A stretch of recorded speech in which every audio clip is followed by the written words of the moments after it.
আল্লাহ মালাকুল মাউত কে বলবেন, মালাকুল মাউত কি অবস্থা? বলবে সব শেষ। মাইয়াব্বা, কে বাকি? মালাকুল মাউত বলবে জিনেরা বাকি, যাদেরকে দেখা যায় না। আল্লাহ বলবেন জিনদেরকেও শেষ করে ফেলো, রুহু কবজ করো। মালাকুল মাউত আজরাইল জিনদের রুহু কবজ করবে। আল্লাহ এবার জিজ্ঞেস করবে, ইয়া মালাকাল মাউত আখবিরনি মাইয়াব্বা, এবার বলো আর কে বাকি? মালাকুল মাউত বলবে, আল্লাহ মানুষগুলো সব শেষ, জিনগুলাও শেষ, এবার বাকি ইবলিশ শয়তান। কে বাকি? ইবলিশরেও শেষ করো, ইবলিশও শেষ। আল্লাহ আবার জিজ্ঞেস করবেন, ইয়া মালাকাল মাউতি মাইয়াব্বা, আর কে বেঁচে আছে বলো?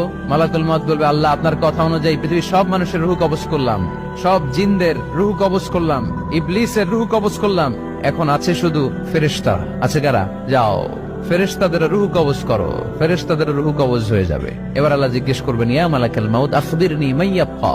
মালাকুল মাউত বলবে, আল্লাহ আপনার কথা মতো ধরে ধরে সব শেষ, ফেরেশতাও শেষ, 4 জন ছাড়া। কয়জন ছাড়া?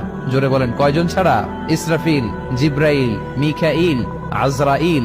আল্লাহ এই 4 জন আমরা বাকি। আল্লাহ বলবে, যাও ইযহাব ইনতালিক ইলা জিবরিল ওয়াকবাদ রূহা, জিব্রাইলের রুহু কবজ করো। ইযহাব ইলা ইসরাফিল ওয়াকবাদ রূহা, ইসরাফিলের রুহু কবজ করো। ইযহাব ইলা মিকাইল ওয়াকবাদ রূহা, রুহু কবজ করো। ওই 3 ফেরেশতাও শেষ। এবার আল্লাহ তাআলা জিজ্ঞেস করবেন, ইয়া মালাকাল মাউত আখবিরনি মাইয়াব্বা, হে মালাকুল মাউত আর কে বাকি আছে বলো?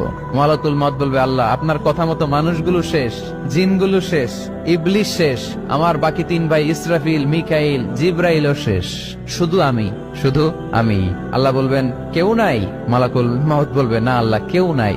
এবার আল্লাহ তাআলা বলবেন, মালাকুল মাউত তুমি তো সবাই রে মারছো, এবার তুমি মরো, এবার তুমি মরো, তুমি মরো। শোনার সাথে সাথে মালাকুল মাউতের কাঁপুনি ছুটে যাবে, খিচুনি এসে যাবে ভয়ে। আল্লাহ বলবেন, কাঁপুনি দিয়ে তো লাভ নাই, কারণ কুল্লু নাফসিন যায়িকাতুল। রব্বুল আলামিন বলবেন, মালাকুল মাউত কেঁদো না, এটাই দুনিয়ার বিধান, আমি আল্লাহর দেয়া বিধান, এটাই, জন্মালেই মরতে হয়। যাও, জান্নাত জাহান্নামের মাঝখানে একটা জায়গা আছে, জায়গাটার নাম হলো আরাফ। এই আরাফের মধ্যখানে যে দাঁড়াও, ওখানে যে মালাকুল মাউত কাঁপতে থাকবে। মালাকুল মাউত বলবে, আল্লাহ সৃষ্টির শুরুতে যদি জানতাম, সৃষ্টির শুরুতে যদি জানতাম সবাইকে মৃত্যুদান করার পরে, রূহ কবজ করার পরে আমাকেও মরতে হবে, তাহলে এই কঠিন দায়িত্বের ব্যাপারে আপনার কাছে ক্ষমা চাইতাম।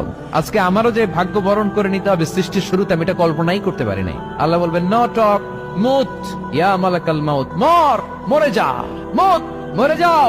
বলার সাথে সাথে মালাকুল মাউত এক বিকট চিৎকার হাঁকিয়ে মরে যাবে। মালাকুল মাউতের চিৎকারটা সেদিন এত ভয়ঙ্কর হবে, বিষ্ণু ঈসা ইসলাম বলেন, ওই চিৎকারের আওয়াজ যদি পৃথিবীর মানুষেরা কান দিয়ে শুনতে পেত, তাহলে কিয়ামত সংগঠিত হওয়ার জন্য আলাদা করে ইসরাফিলের সিঙ্গার প্রয়োজন হতো না। ওই চিৎকারের আওয়াজে প্রতিটা মানুষ কানের পর্দা ফেটে ওই জায়গায় লাশ হয়ে পড়ে যেত। এবার ডানে বায়ে সামনে পেছনে উপরে নিচে কেউ নাই, একজন ছাড়া। জোরে বলতে হবে, তিনি কে?